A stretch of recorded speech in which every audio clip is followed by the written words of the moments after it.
beautiful story in the Zohar Kadosh with Rabbi Shimon Bar Yochai. We know Rabbi Shimon Bar Yochai was actually the Tana that wrote the Zohar Kadosh. The Zohar says at one time, Rabbi Shimon was speaking to HaKadosh Baruch Hu. And while he was speaking to HaKadosh Baruch Hu, he asked him, after I leave this world and I go to the world to come, who am I going to be sitting next to in Gan Eden? Who is going to be my partner that will sit with me in Gan Eden, in paradise? So HaKadosh Baruch Hu looked at Rabbi Shimon Bar Yochai and told Rabbi Shimon, your partner, your neighbor, is a butcher. Now Rabbi Shimon Bar Yochai, he said, wait, this is the Torah and this is reward? I sat 13 years in a cave learning Torah. All my life I devoted to Torah. I killed myself for learning and teaching Torah. And my neighbor is going to be a butcher? Is that really the reward of all that hard work of Limud Torah? So Zohar HaKadosh said, HaKadosh Baruch Hu said, it is an honor to sit next to this butcher. And HaKadosh Baruch Hu told Rabbi Shimon Bar Yochai, and I will tell you a story. The Zohar said that HaKadosh Baruch Hu told Rabbi Shimon Bar Yochai, one time there was a butcher. That this butcher, throughout the entire day, he would have his shop. And once a week, he would go to the shore, to maybe a port, and there he would buy inventory that would come from different countries, and he would sell them. And that was his job. He would buy and sell. And he made a good parnasa. He lived a good life from doing half day being as a butcher, and the other half buying and selling products or whatever. One day, this butcher is walking on the shore, and he sees a big boat. And he sees outside of the boat a man that's standing outside, and he's looking to sell his inventory that he has in his boat. So the butcher looked at him, and he asked him, what do you have to sell? This man looked at the butcher, and he saw that this butcher was Jewish. He said, I have something very special to sell you, but the only way I will show you my inventory is if you pay me right now 50 golden coins, which then was a big amount of money. He said, what, I'm going to not even be able to see what I'm buying, but I have to pay you first? He said, that's the only way that I will allow you to see my inventory. So this Jew, he thought about the butcher, he said, should I do it, should I not do it? He said, you know what, I'll do it.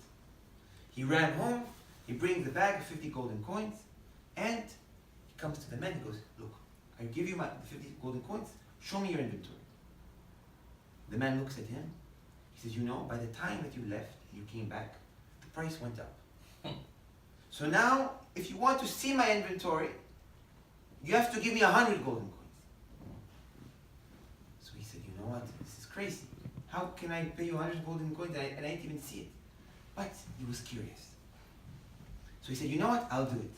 He runs back home, he brings another 50 golden coins, and he brings it to the man. The man looks at him.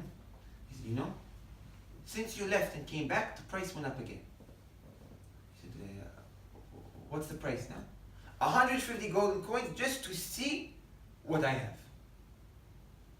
This Jew he said, I have to see it. I have a feeling I have to go see what this man has to sell. And like that, he would go back and forth until it went up to 300 golden coins. After that, he brought him 300 golden coins. He said, yeah, that's enough. Barak, enough. You told me 300 golden coins, that's it. The man said, okay, come on my boat. He brings him into his big boat. They go down the steps, they go down to the bottom of the boat. And he opens the door, and he was shocked. He sees from the ceiling to the floor, from the floor to the ceiling, full of people. Old people, young people, children, full of Jews. One on top of the other. This man looks at him, he says, what is this? He says, you know, I went to a Jewish wedding and I kidnapped all the 300 people and I brought them here with me and I'm looking to sell them. If I don't sell them right now, I'm taking them to the heart of the sea, throwing them there. This butcher, he said, what a mitzvah that I have. Look what a mitzvah I have. I am able to save 300 Jews. So right away, he paid him whatever amount he wanted. on top of the 300 golden coins. He took all the people, he brought them home, 300 Jews, feeding those 300 Jews. He understood that there was a big wedding, and this man simply came with his crew and kidnapped everyone. He fed everyone, he gave everyone new clothes, he made sure everyone is able to sleep in a comfortable place. And after all that work that he did, he realized that one of the people that he saved, one of the people that he actually essentially bought, was a young Jewish girl. He said, she would be perfect for my son. So he came to her and he said, would you like to marry my son? So she said, after you saved me and my entire family, me and all my guests, all the people that were at this wedding, that 100%. So he was excited. He said, wow, I have a kala for my son. He was very excited. Right away, he went, he started to prepare a wedding, prepared a very fancy wedding. He invited the entire city, all the 300 people came to that wedding, and the day of the wedding comes, the khatan is getting dressed, the kala is in her room getting dressed, and the father walks into the room of the kala, and the kala is crying. The bride is crying. So he goes and he asks her, he says, why are you crying? He says, I have tzar, I have pain, that right now I'm about to go get married to your son, but the problem is that wedding that everyone was kidnapped was my wedding. Wow. And now my khatan, that we're about to get married, that everything was cancelled, he is one of the people sitting down in the audience. And because you saved me, I owe it to you to marry your son. So when the father looked at this, he said, how can I allow this Jewish girl is going to get married to my son because it's going to be good for me, but the khatan and the kala that they were about to get married the khatan is going to be looking from the bottom, looking up at the chuppah, seeing his kala marry someone else. Yeah. So right away he ran to the room of his son. He told his son, the wedding is off. You can't get married to this kala. He said, take off your suit, take off all your clothing, put on regular clothing, and go stand in the audience.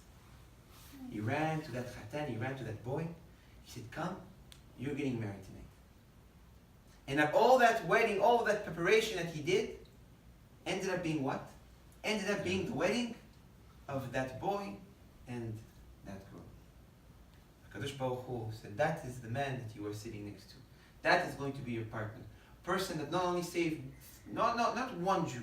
We know that one Jew, if a person saves one Jew, it's like saving an entire world. But you saved 300 Jews. So a man like you, it's a pleasure for Rabbi Shimon Bar Yochai to sit next to him. The Zohar says that Rabbi Shimon, he was very happy after he heard that story, to hear that a tzaddik like that would be his neighbor, would be sitting down with him. So Bezrat Hashem, first of all, this house will see 3 weddings, 3 chuppot very soon. That Hashem full of simcha, and full of Yeshua, and Bezrat Hashem, all the barachot, refuah shlema, and simcha, and osher, amen, so now we're going to finish the